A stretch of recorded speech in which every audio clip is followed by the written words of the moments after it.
Chers Yvaillonnais, nous sommes ici à la bibliothèque de Saint-Florent-des-Bois, à Rive-de-Lyon, devant les tableaux d'un photographe qui nous vient de Tahiti, de Papeete.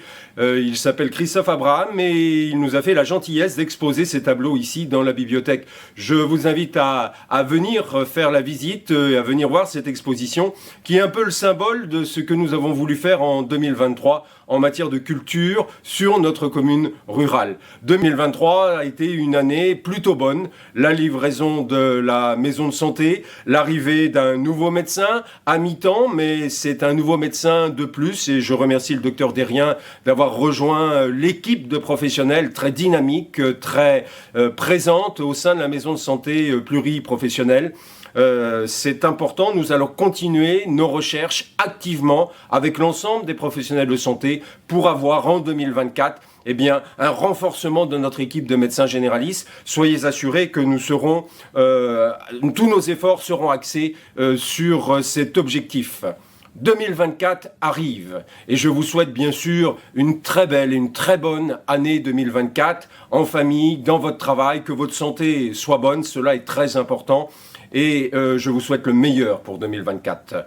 2024 pour la commune, c'est un nouvel élan. On commence tout d'abord par Saint-Florent-des-Bois. Saint-Florent-des-Bois amorce le travaux de réaménagement de la rue de Gaulle, de la rue Georges Clemenceau. Vous le savez, cela a été attendu depuis longtemps. Eh bien, les travaux commencent ce 8 janvier 2024. C'est une enveloppe d'1,7 million qui est déployée ici à Saint-Florent-des-Bois pour améliorer les conditions de circulation, les conditions de mobilité pour les piétons, les vélos. Et cet objectif sera atteint, normalement, si tout se passe bien, en 2025. 2024, donc, ce seront des travaux d'assainissement, des travaux d'enfouissement des réseaux électriques aériens.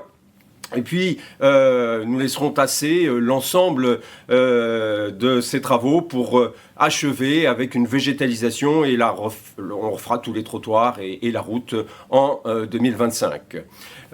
C'est 400 nouveaux logements qui, à terme, sont programmés sur Saint-Florent. Donc, c'est un nouveau dynamisme, un arrivée de population important sur Saint-Florent. Ces logements, ils vont être progressivement construits à Saint-Florent. Il s'agit de l'îlot Guignard, il s'agit du lotissement de la route du Tablier, il s'agit du lotissement promu par les villas Grégoire, il s'agit aussi du projet derrière le cimetière de Saint-Florent soutenu par le groupe Carrère Immobilier. Donc, ces nouveaux logements sont une chance pour la commune de Rive-de-Lyon. Des nouvelles familles, de nouveaux habitants vont arriver. Ils auront vocation à maintenir nos commerces, à maintenir nos écoles, nos classes.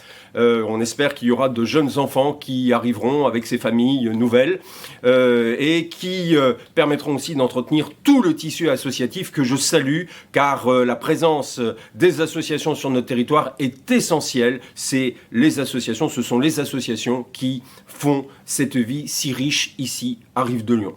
Parlons maintenant de Chaillé. Chaillé, lui aussi, engage une période de travaux. Nous ferons dès 2024 la bordure du côté droit de la route du Petit Moineau, donc des travaux qui arrivent aussi à Chaillé. Nous irons ensuite sur la route de Champ-Saint-Père, la rue des Artisans, où nous allons engager une phase de concertation, puis de travaux pour réaménager cette zone qui est plus ou moins sécurisée en termes d'accès routier. Ensuite, ce sera la rue du Coteau.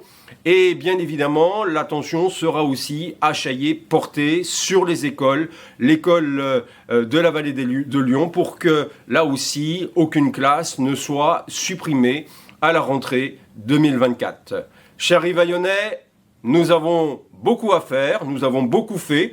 Nous avons une bonne nouvelle aussi sur 2023, c'est le fait que le dossier Guillet-Joguet, ce fameux atelier relais de la route de Mareuil, est en passe d'être clôturé, c'est-à-dire que ce bâtiment a été récupéré par la commune et vous le savez, il a été revendu à la société Taxi Blandin. Donc c'est une page qui va se tourner là-dessus. Le contentieux continue certainement avec les anciens occupants de ce bâtiment. mais en tout cas, 326 500 € rentrent dans les poches de la commune de Rive-de-Lyon grâce à cette vente. Ces 326 500 €, ils seront déployés pour les investissements des Rivaillonnais, et rien que pour eux.